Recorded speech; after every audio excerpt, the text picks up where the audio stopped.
pa-test para sa HIV status. Ang paalaalang ito ay hatid sa inyo ng Department of Health at ng Far East Broadcasting Company, Philippines.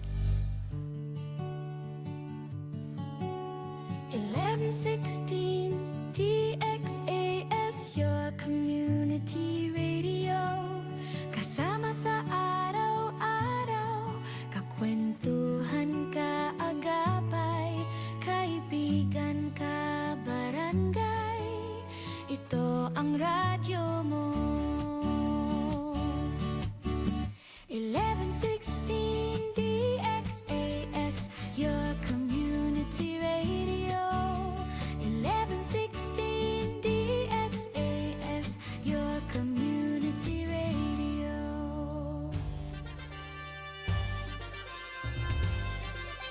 This is your community radio, 1116 DXAS, communicating Christ in our world. Ang oras po sa buong Pilipinas ay 9:30 ng umaga. Mga usapang pampamilya at mga usapin ng tamang pagpapasya. Abay, sasaan ka pa? E di siyempre, dito ka na makinig sa Family Matters.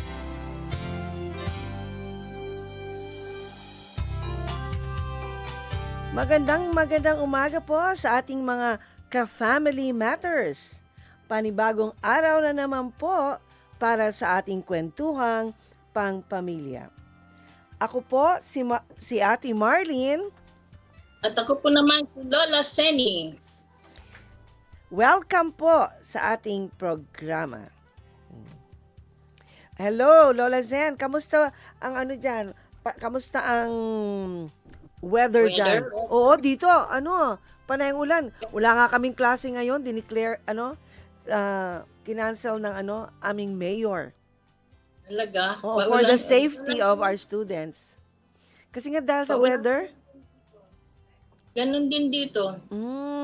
Wala, Hindi ako kapag-walking sa garden. Dito lang ako sa loob ng bahay nag-stretching. Ayan, mag-ikot-ikot ka lang dyan. Pwede ka mga sitting exercise, di ba? Oo, correct ka dyan. Yan. Importante, galaw-galaw. Dapat yan, galaw-galaw. Nakapag-breakfast ka na ba? Hindi nga, eto, katabi ko ang kape ko. Sige. Saltod sa ating Pag-uusapan natin ngayong umaga ang panganib ng tahimik na pagkahulog. Fall prevention. Sali po kayo sa ating kwentuhan. Mag-text sa 0916-296-6625. Pwede din mag-comment sa ating FB page na 1116 DXAS, your community radio. Okay, umpisa na muna natin, Lola Zen, sa ating Bible verse. Ang ating Bible verse ay nasa Kawikaan 24:16. Sapagkat makapito man bumagsak ang matuwid, babangon pa rin siya. Kawikaan 24:16. Mga lolo't lola, meron kaming itatanong sa inyo. Ano ang pinakakinakatakutan ng isang senior na tulad natin pag nasa bahay mag-isa? Hindi kulog, hindi dilim, kundi ano yung madalas na na dahilan? Yung kinakatakutan natin, yan ay ang pagdulas. Pag tayo ay dumulas at walang makarinig. Yun ang tinatawag nating tahimik na pagkahulog. Walang ingay, walang dugo minsan, pero ang epekto panghabang buhay. Kaya nga, isang simpleng pagdulas lang sa banyo, isang pag-akyat sa bangko para kunin yung asin, kunin yung sinampay. Oh. Isang pagkatalisod sa carpet, tapos ang lakas mo, no? Tapos din ang independence natin. Mm. Kalawaan. Oo. Kaya ang community. Kaya ngayong umaga, pag-uusapan natin yan. Hindi para manakot, Lola Sen, di ba? Kundi para tayo ay mag-ingat. Dahil ang pag-iingat, yan ay pagmamahal sa sarili at sa pamilya. Sasamahan tayo ng salita ng Diyos sa nabanggit ni Lola Zenny sa Kawikaan 24:16. Yan. O, tara na. Mag-umpisa na tayo mag-usap. O, para po ito sa inyo, Lolo, at para rin sa inyo, Lola. Okay. Sa ating unang punto, Lola Zen, na bakit tahimik at bakit panganib? Oh. Sige na. Una, Tahimik. tahimik. Kasi walang warning. Hindi ka sinasabihan ng tuhod mo na, "Oy, dahan-dahan ka." Bigla ka na lang dumulas. Oo, totoo yan. Oh. Ano pa? Pangalawa, ano pa? Ako lang, diba? Ha? Nangyari yan sa'yo? Nangyari sa akin, di ba? Oo, totoo yan, no? Wala talagang warning. Pag pag dumulas, wala talagang warning. Yung, kaya nga, di ba? Pag anong tawag diyan?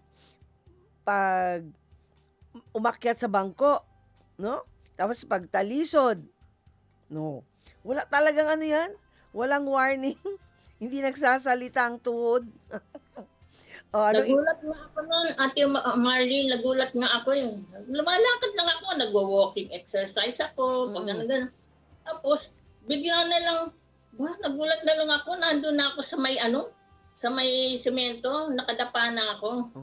Di ba? Hindi natin alam ang mangyayari sa atin eh. Totoo yan. Kaya, tama yung sinabi mo, yung una mo nabanggit. Wala talagang warning. Tahimik, hindi natin alam na meron palang darating na panganib. Walang warning. Okay. Pangalawa, Lola Zen. Pangalawa, tahimik kasi nahihiya tayo magsabi. Yan. Talaga nakaka-relate ka dyan. Maraming lolo at lola, pagka nadulas, kahit walang fracture, hindi na nagsasabi sa anak. Ay, ayos lang ako. Pero sa loob, natakot na. Simula noon, hindi na lumalabas ng kwarto. Hindi naman ako ganon. Hindi na nagsisimba. Nagsisimba naman ako. Ayun, ang bahay, naging kulungan. Yan. Yung dalawang nabanggit ni Lola Sen, totoo yan, ha? Kung bakit tinatawag na tahimik at bakit mapanganib kapag tayo ay nadulas. Yan. Ano pa, Lola Zen? Pangatlo, tahimik ang pinsala. Minsan, walang sugat. Pero, napilipit ang balakang. Minsan, 3 araw bago sumakit. Kaya akala mo, wala lang, pero malaki na pala ang damage. Naalala kita talaga. Kasi, ay nangyari sa'yo, di ba? Sabi mo, ay wala lang. Di ba nung tumagal-tagal, anong kulay ng balat mo? Naging violet, tapos ang tagal bago nawala. Ala, hindi pa rin ako nagsabi. Kaya ako'y napagalitan ng 2 anak ko. Kasi nga, ayos lang. Kasi sabi mo, kasi nga naman, sa edad natin tapos... Kala ko eh. Minsan mayabang tayong mga lola. Kala natin, kaya natin lahat eh. No? Oo, totoo yan. Relate ka talaga dito. Ako talaga din, ganito rin, hindi ako nagsasabi. Lalo na pag sa tingin ko, ay hindi naman masyadong masyadong malala. magrereklamo na lang ako kinabukasan kasi napapansin ko, ala, namamaga. Ayan. Kaya yan, tayo yung tipong pagdating sa ganyan, no, medyo ma-pride, Ma-pride. Ay, nako. Alam nyo ba, sa buong mundo, number 1 na dahilan ng injury at pagkamatay ng seniors ay ang pagkahulog. Dito sa Zamboanga City, pag tag-ulan, mas delikado kasi madulas ang sahig at kalsada. Pero, hindi ito sumpa ng pagtanda. Ito ay senyales na kailangan nating ayusin ang bahay, ayusin ang katawan, at ayusin ang ugali. Tandaan nyo po hindi kailanman kahinaan ang madulas.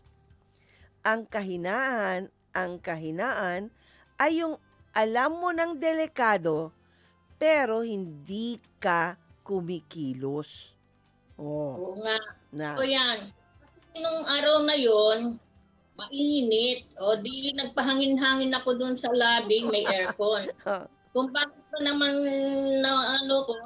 maisipan ko pang lumabas dun sa may labas. Ayun, lakad-lakad. Ang init talaga nung oras na yun. Guro, nahilo ako.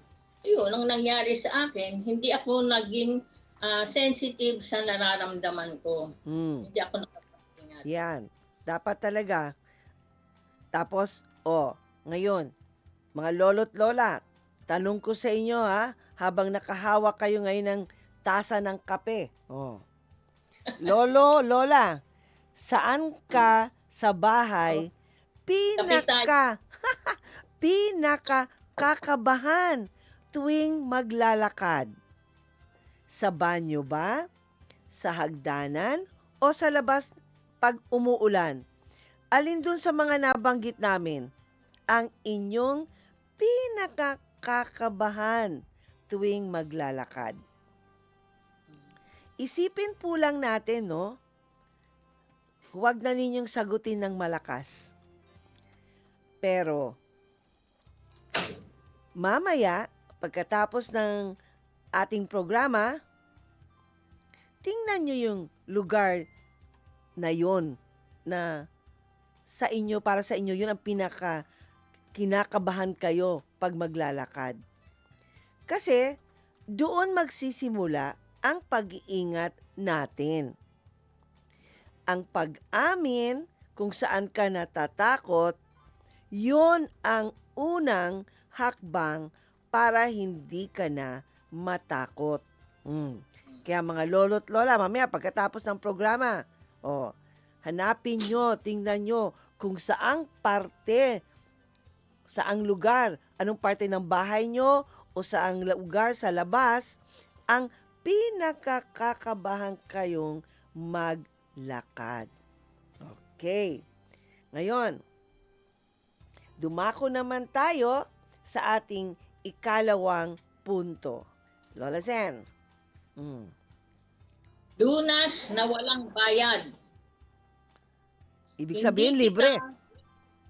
Hindi kita bibigyan ng mamahaling walker o hospital bed. Bibigyan kita ng 3 lunas na nasa bahay mo na. Ayan. Yan ang maganda, walang gastos. Sige, umpisahan mo na, Lola Sen. Ano ang mga panlunas na wala kang gagastusin?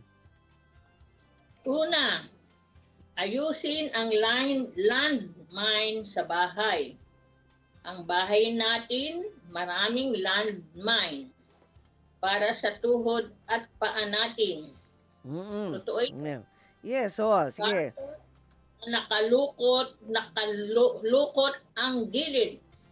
Yung hindi ba naka-flat yung Oo, minsan kasi karamihan yung mga sa dulo-dulo, yung sa dulo ng mga carpet, usually yan, hindi nakalukot. Kaya kailangan, anong gagawin? Isang tape lang yan, mga lolo, lola. 5 piso lang ang tape. Bumili ka ng 5 pisong tape at lagyan mo ng tape yung carpet na hindi nakalapat sa sahig Oo. upang makaiwas tayo sa pagkadulas. Mm. Ano pa? Sapatos na maluwag. Mm. Palitan mo ng may likod at hindi dumudulas. Ang tsinelas, pangloob lang ng bahay. Paglalabas, saradong sapatos o rubber shoes. Oh, totoo yan. Yan ang tandaan talaga natin. Huwag tayong magsuot talaga ng sapatos o tsinelas na maluwag sa atin. Kasi talagang ano yan, mahirap maglakad kung ang sapatos o tsinelas mo maluwag. So, kung maluwag man, palitan nyo yung bandang sa likod para hindi dumulas. Tapos yung tsinelas, no? Lalo na kung maglalakad kayo sa labas ng bahay, huwag kayong magtsinelas. Mas maigi yung saradong sapatos at yung kasyang-kasya sa paa o kaya rubber shoes. Yun, kasi may tali pa yun eh. Oh. At saka talagang takip na takip ang paa nun, Lola Zen. Okay, ano pa? Sapatos na ano to? Kalat sa sahig. Yung extension wire, yung laruan ng apo, bago ka matulog, ikot ng kaligtasan. Oo. Isang minutong silip sa buong bahay. Alisin ang pwedeng katisuran. Oo, totoo yan.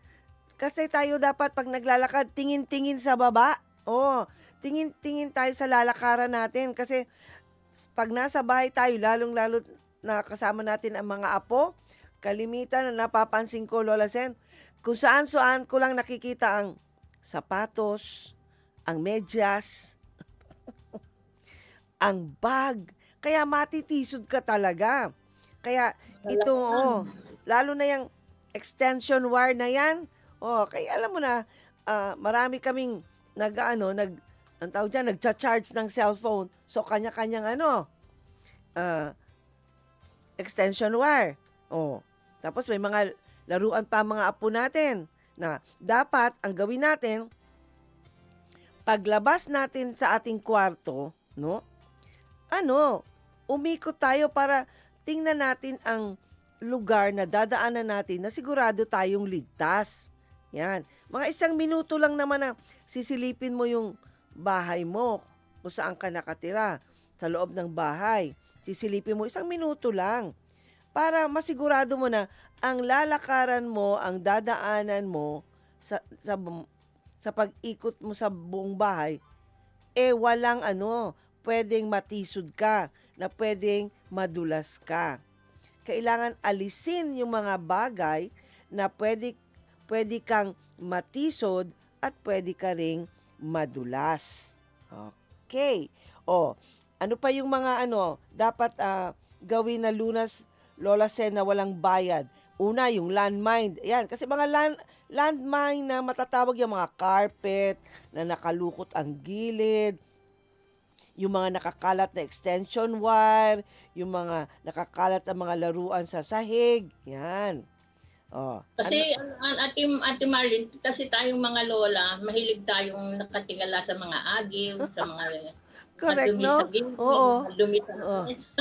Oo. So, kakaligtaan natin na yung mga dapat na ligpitin na upang makaiwas tayo sa pagkatisod sa mga bagay-bagay sa ating tahanan. Totoo. Lola Sen, dumako naman tayo sa pangalawa. Pangalawang lunas na walang bayad. Pangalawa, palakasin ang foundation mo, ang binti at balance. Yes. Diba? Sabi ang ating mga paa, yung mga ating legs. Yan ang ating Dalawang puso. Correct ka dyan. Tugtog ang ating puso yan. Mm-mm. Kasi pag walang nanghina, ay hindi na tayo makakilos. Mahirap. Diba? Oo. Wala na tayo ng kalayaan na kumilos at gawin ang mga gusto nating gawin. Ang pinakamagandang proteksyon laban sa pagkahulog ay malakas na binti.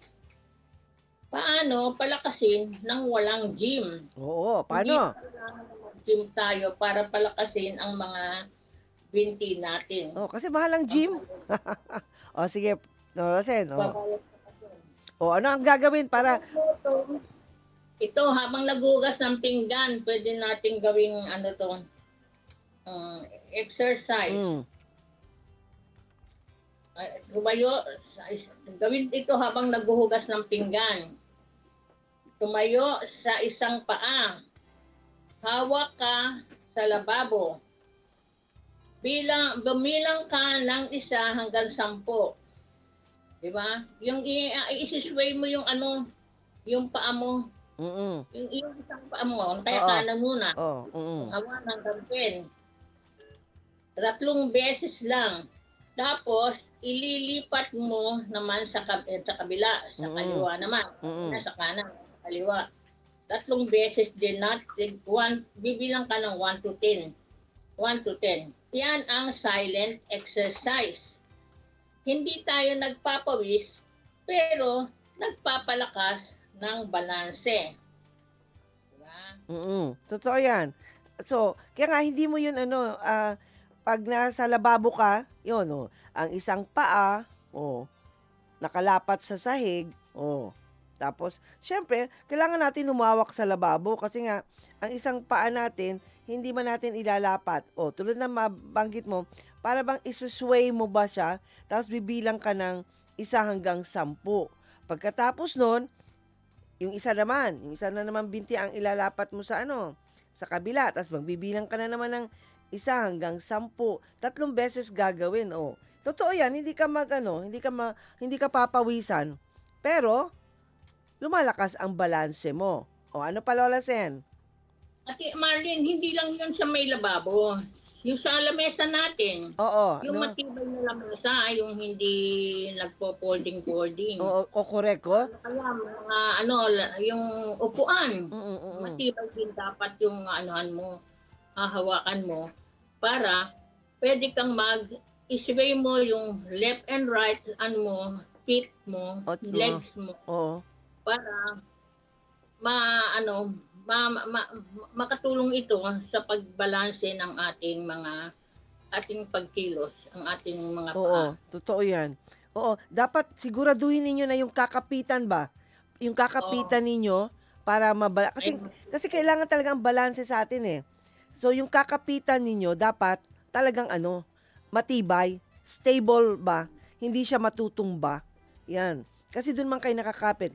Kasi itong exercise sa balanse, hindi ka gagamit ng 2 paa, 2 binti. Hindi. I-alternate mo kasi eh. Kaya meron kang dapat na kakapitan na matibay. Okay. Ano pa, Lola Sen? At uminom ng tubig. Oo, tubig. Pag dehydrated ka, nahihilo ka. Pag nahihilo, madulas ka. Oo, totoo Madulas yan. ka. Oo, totoo yan. Kaya dapat tayo, mga lolo't lola, dapat tayo hydrated palagi. Ibig sabihin, hindi tayo iinom lang ng tubig pag nauuhaw na. Kasi pag iinom ka lang pag nauuhaw ka, ibig sabihin, dehydrated ka na. Kaya dapat, hanggat maaari, bawat oras, nagising ka, inom ng 1 basong tubig kahit hindi ka nauuhaw. Oo. Kasi nga, sabi ni Lola Seni, pag dehydrated tayo, may tendency tayong mahilo na pag nahihilo tayo, siguradong madudulas tayo. So, yan ang ating ang ikalawang punto para tayo, yung bang, kumbaga, mga lunas na dapat nating gawin na hindi tayo gumagastos. Ano ang ikatlo, Lola Zen? 3, ugaliing mag-report at magpaalalay.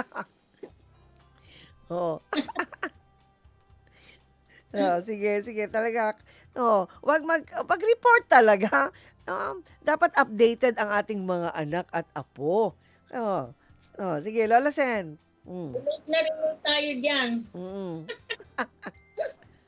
na hindi nagpapaalam sa mga anak. Mm. Hindi nagsasabi. Lolo, Mm. Lola, huwag mahiya. Pag-aakyat ka sa bangko para mayroong kukunin, no, ng mga bagay-bagay doon sa mataas na, kasi yung tong bahay natin mataas yung mga lalagyanan Oo, correct. Yung mga kabinet, oo. mga cabinet. Eh ako masakit na yung braso ko pag may aabutin ako eh. Ah, oh. Hindi ko na maano, minsan masakit na yan. Ma- Kaya ang hirap na hirap ako. Mm-mm. Na kunin yung mga gusto kong kunin doon sa itaas. Kaya nagagalit si JC, Mama, bakit kalat-kalat yung ating mga display dito? Tawagin mang anak mo o ang apo mo. Apo, nakawakan mo ako ha. Hindi ka pabigat. Nagpapakita ka lang ng talino. Correct. Minsan Oo. nakakatakot din. Meron din kaming ditong upuan na na plastic na pag may gusto akong abutin. Pero para kung kinakabahan, iniisip ko agad, naku, baka ako maano dito. Ano ba to? Madulas. Tulog. Oo. Madulas. Oo. Ang ginagawa ko, kumukuha ko ng panungkit, sinusungkit ko yung Basta siguradong yung sinusungkit mo, hindi babasagin, ha? utusan. Oo. Hindi rin. At saka, siguraduhin mo din na pag sungkit mo, hindi ikaw ang tatamaan, ha? Kailangan, din.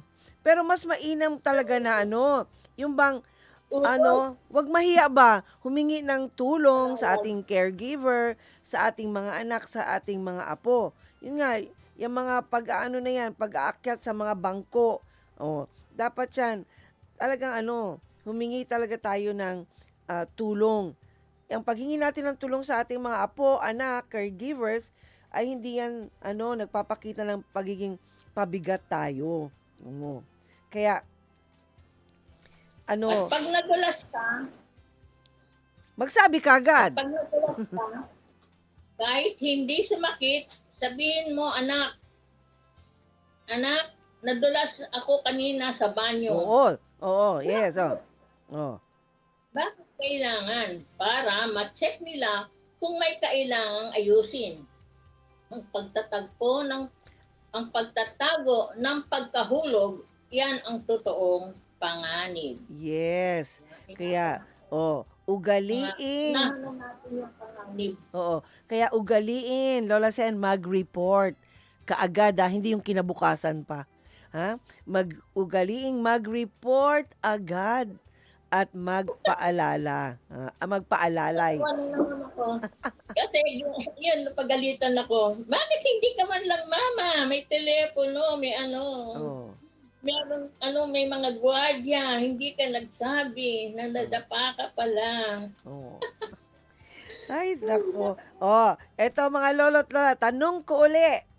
Ano yung isang bagay na ginagawa mo pa rin mag-isa kahit alam mong delikado? Pagkuha ng damit sa sampayan na medyo mas mataas pa sa inyo. Pagbubuhat ng timba ng tubig. Tapos sasabihin pa natin, maliit lang man yung timba. Konti lang ang tubig. Alam nyo. Kuha ng mga kailangan sa cabinet. Sa matataas na cabinet. Alam nyo, kailangan makinig po tayo mga lolo't lola sa sagot ng puso natin, ha? Wag natin pipigilan. Pero, bibigyan namin kay ni Lola Sen ng challenge. Next time po, bago kayo merong gawin, ha? Bago nyo gawin ang isang bagay, magbilang muna ng 10 segundo, ha? At magdasal. At ang dasal nyo, ganito. Lord Jesus, ingatan mo po ako. Tapos, tumawag ng kasama. Anak ba, apo o caregiver? O kung sino man ang kasama nyo sa bahay. Ang 10 segundo na yan ay pwedeng iligtas ang buhay natin. Isang bagay, Ate Marlene, kung yung gusto mong gawin na yon na pwede namang hintayin na mayroon ka ng kasama sa bahay. Oo, correct. Hintayin o, maghintay. To tama yan. Huwag na nating pilitin na abutin yung isang bagay na hindi mo naman, kaya meron kang gustong kainin, nando sa cabinet, nasa itaas. Huwag mo nang pilitin, pagdating na lang niya, Oh, at saka mo kainin yung gusto mong kainin. tumpak yan, tumpak. Di ba? Oo. Iyon ang mga bagay na minsan na hindi natin mapigilan. Kasi nag-crave ako nung meron akong nakita doon na na mani. Meron akong nakita doon na biscuit. Kaya lang ang taas ng lalagyan. Di ba? Oo, So, ang correct. gawin mo ay mag-isip ka muna. Pag hindi ko ba ito nakain, mamamatay ako. Pag hindi ko ba ito natikman, kung pag-akyat ko doon at nabagsak ako, di ba? Mas mahal pa doon sa sa gusto mong kainin. Di ba? Ayun ang mga Correct, bagay na isipin natin ng pakasampung beses bago natin, Gawin. bago natin yun, at ipag-pray natin, Lord, dapat ko bang gawin ito? Di ba? Para hindi tayo mapahamak. Upang maiwasan ang mga panganib. Okay. Lola Sen, mag-break muna tayo sandali at ipagpapatuloy natin ang ating paksa ngayong umaga. Magbabalik ang Family Matters dito sa 1116 DXAS, your community radio.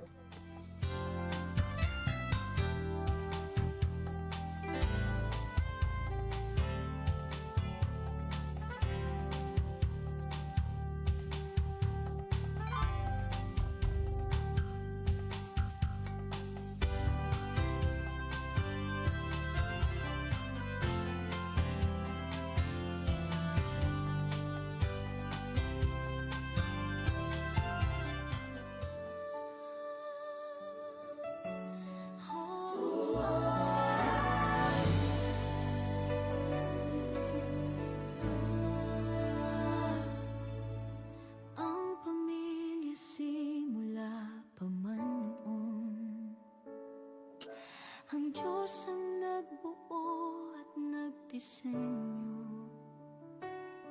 Sadyang kay ganda at mahalagang pundasyon, tayo ay bahagi ng dakila niyang plano. Oh, pamilya, tayo ay manalangin. Panginoon, maghari ka sa aming tahanan. Panginoon, ikaw ang manguna sa aming buhay. Ang pag-ibig mo ang aming kailangan, ang salita mo ang aming gabay. Kung ikaw ang kasama, sigurado ang tagumpay.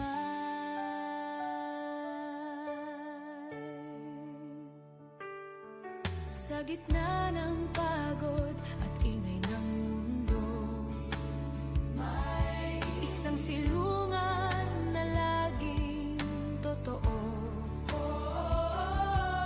Hindi man perpekto at minsan hindi nagkakasundo, babalik at babalik pa rin sa'yo.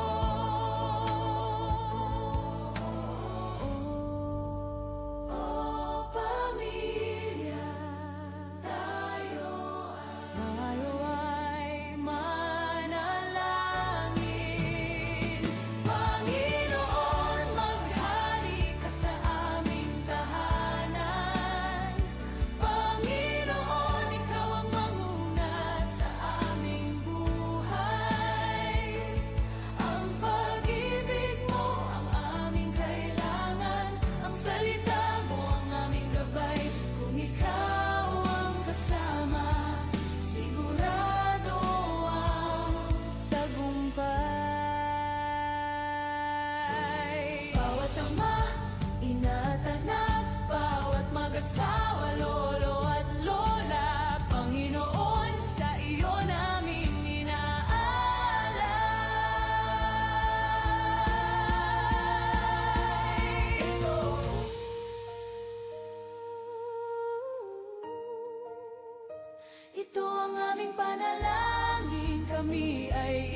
ka sa aming pamilya.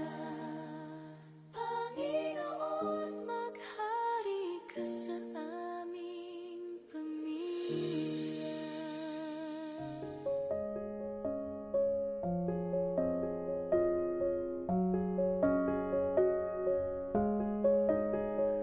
Mapagmahal naming Diyos Ama, pinupuri at pinasasalamatan kita sa mga pangako mo sa akin sa aking pagtanda.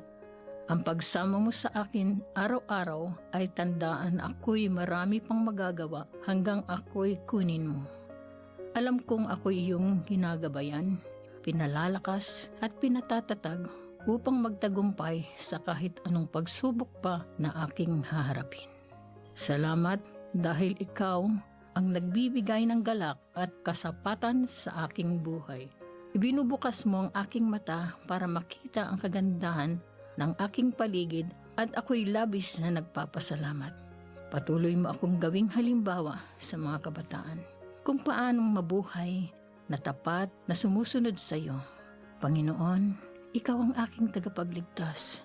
Panginoon at Hari, nalalagpasan ko ang mga hamon ng buhay noon at ngayon dahil ikaw ang aking sandigan. Walang hanggan kitang pupurihin. Sa pangalan mo, Jesus, itong aking dalangin.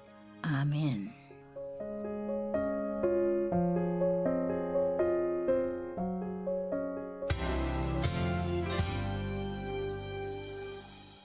Kayo pa rin ay nakikinig sa 1116 DXAS, Your Community Radio. Ito ang programang Family Matters at kami po ang inyong mga kasama, si Ate Marlene.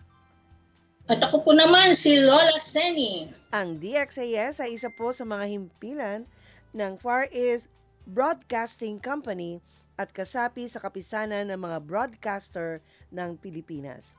Ang FEBC ay isang non-profit, non-commercial, and donor-based radio station. Dahil sa katapatan ng ating Panginoon at sa inyong partnership, tayo ay nagpapatuloy sa paghatid ng mabuting balita ni Kristo. Inaanyayahan po namin kayong lahat na maging bahagi ng ating radio ministry.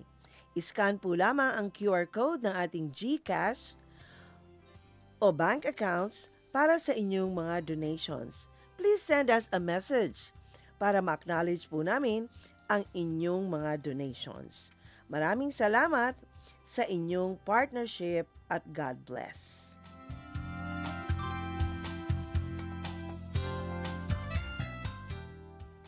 Happy listening sa lahat ng nakikinig sa atin mula sa Zamboanga, Basilan, Sulo at Tawi-Tawi, pati sa iba't ibang dako ng mundo via live stream. Napag-usapan po natin kanina ang ating paksang meron pong pamagat na ang panganib ng tahimik na pagkahulog, fall prevention.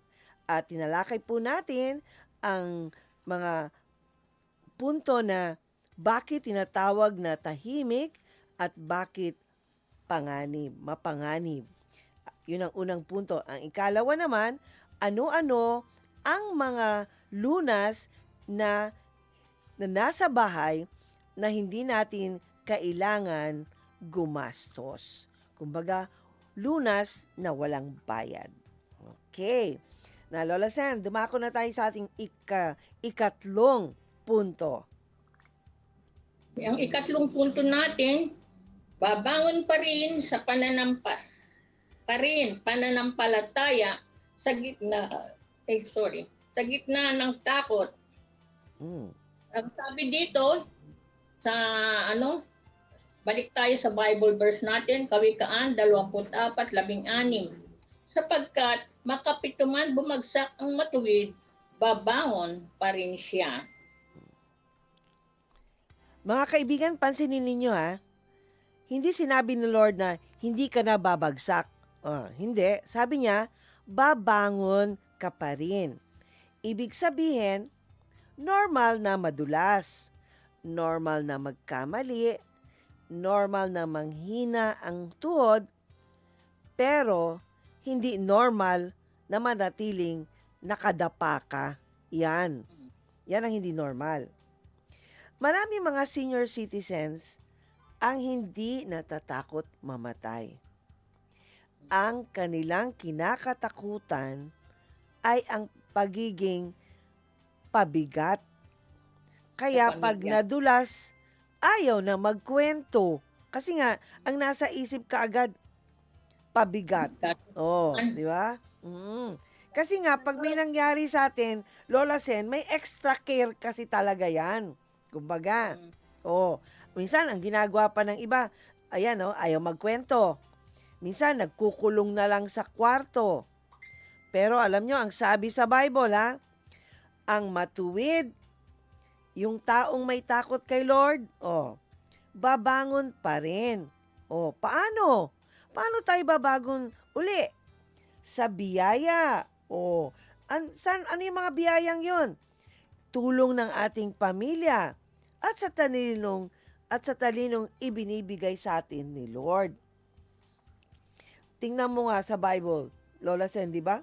Si Pedro nga ilang beses bumagsak sa pananampalataya. Itinanggi pa niya si Jesus 3 beses. Pero bumangon siya at naging haligi pa ng simbahan. Ganyan din tayo mga lolo't lola.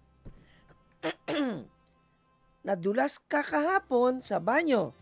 O di, bangon ka ngayon. Ayusin mo yung sahig. Humingi ka ng tawad sa sarili mo nang hindi ka nag-iinarte. Tapos, magpasalamat ka kasi buhay ka pa.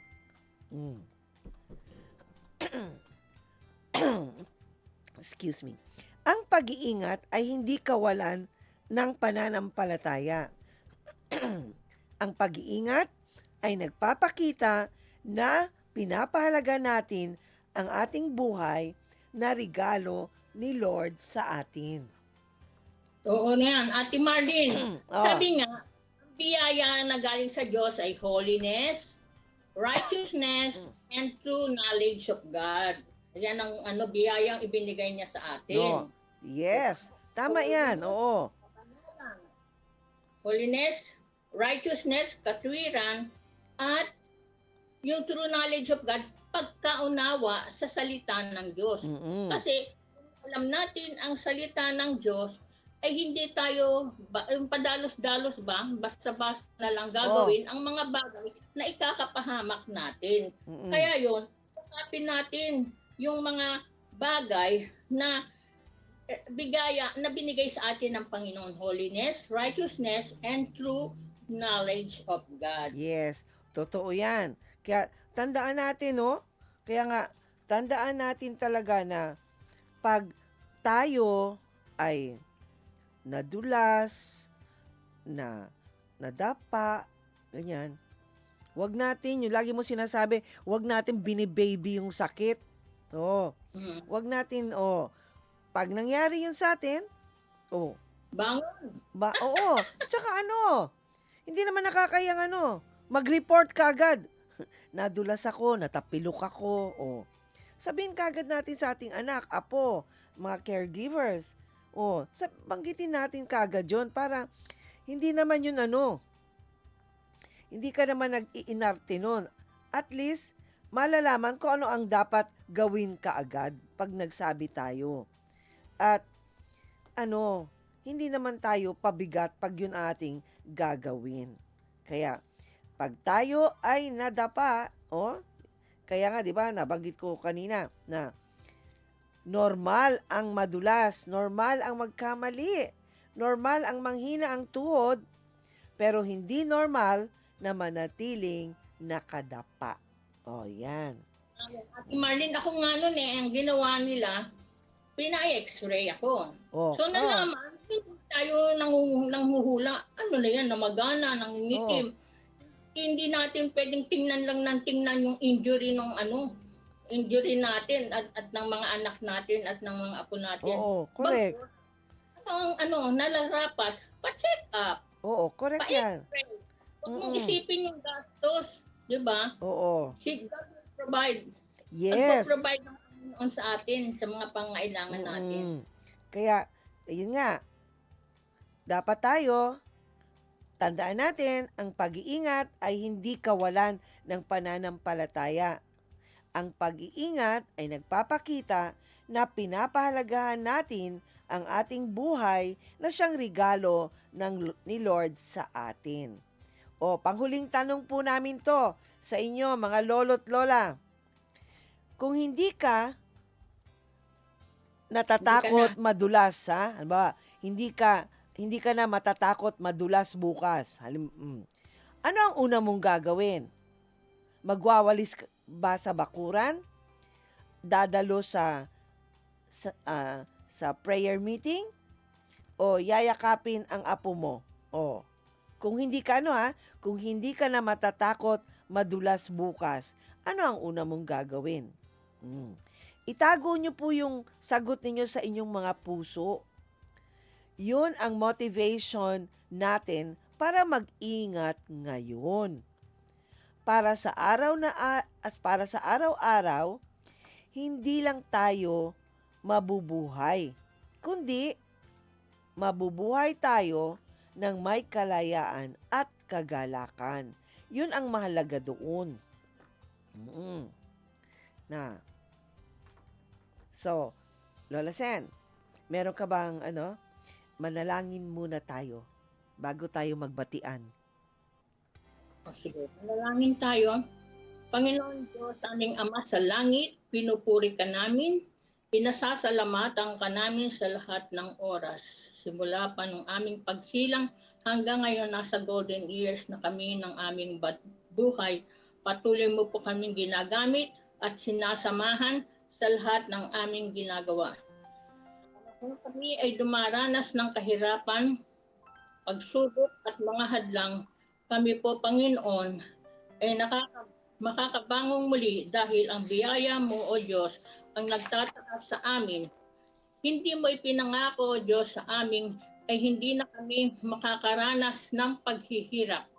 Subalit, ipinangako mo sa amin na kami ay iyong itataguyod anuman ang mangyari. Aming Ama sa langit, kami po ay lumalapit sa inyo ngayong umaga.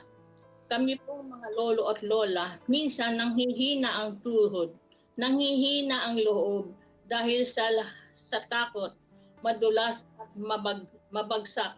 Pero ang inyong salita ang nagsasabi, makapito man kaming bumagsak, babangon pa rin kami dahil kasama ka namin.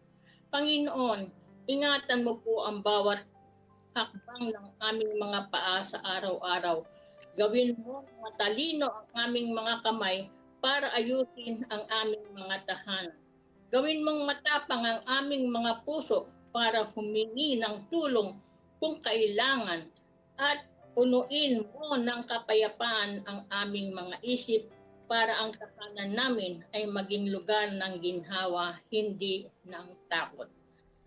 Salamat po sa buhay, sa lakas at ang pangako mo na hindi mo kami iwan, hindi mo kami pababayaan.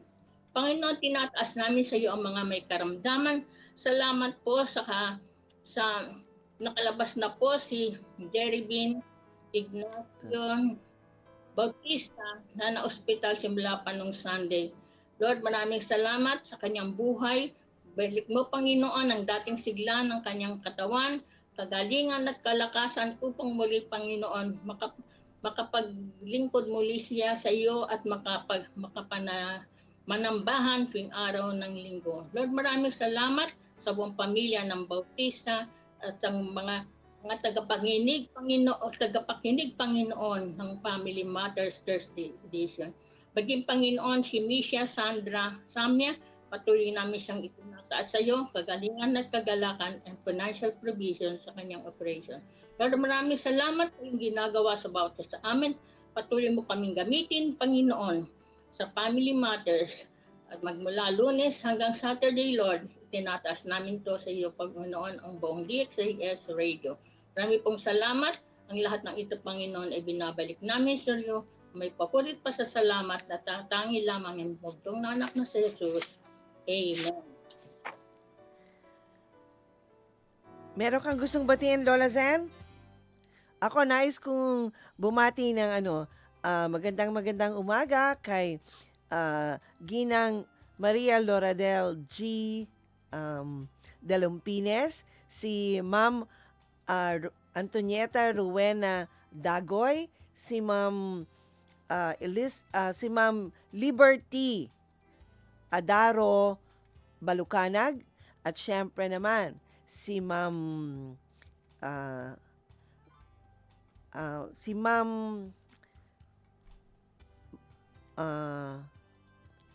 Ruthie Fay. Okay, Ruthie Fay Dagalea. Magandang umaga sa inyong lahat. Ikaw, Lola Zen. Ay listener natin, si Kumaring Becky Santos ng Miguelito Homes, at ang aming kaibigan na si Cora Santa Maria de Leon, at ang Bautista family, na comfort mo po sila na sa kanilang financial provision, sa kalagayan ni Jerry Bautista, ang SAEC Church, si Pastor Labrador. Ano ba yung Jonathan yes, Labrador? Labrador. At ang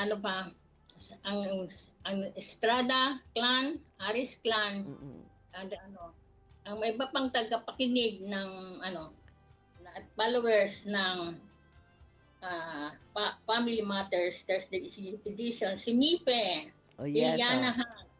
Yan, mga followers natin yan. Thank you for following us. At for saka si listening. Ma'am Lynn de la Cruz, yan. Munti ko nang makalimutan. Sa lahat po na nagdiriwang ng kanilang kaarawan at mga anibersaryo, kami po'y bumabati ng maligayang kaarawan at maligayang anibersaryo.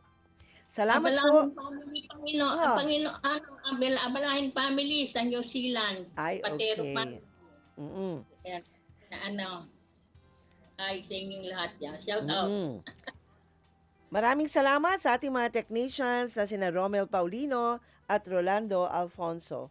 Abangan po ninyo ang susunod na programang Radyo Sin Kauman kasama si Uto Mubin. Tuwing alas 9:30 ng umaga, Lunes hanggang Sabado, ay mapapakinggan ang Family Matters. Ako po si Ate Marlene. Ako po naman si Lola Seni. Ang Family Matters ay kasama ninyo sa pagtataguyod ng pamilyang Pilipino. Maraming salamat po sa aming mga tagapakinig. At tandaan ninyo, isang paalala mula sa amin dito sa Family Matters Thursday edition, ang pagtanda ay isang korona.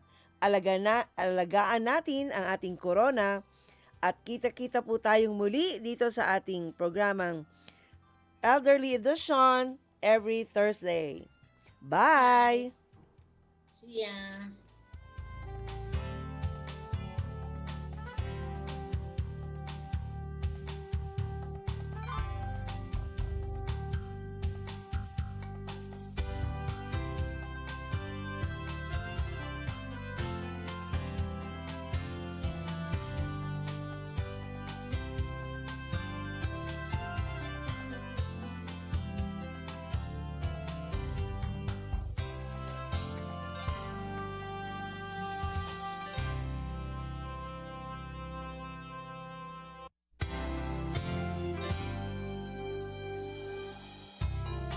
Since 1948, the good news of Jesus Christ goes out to Filipinos across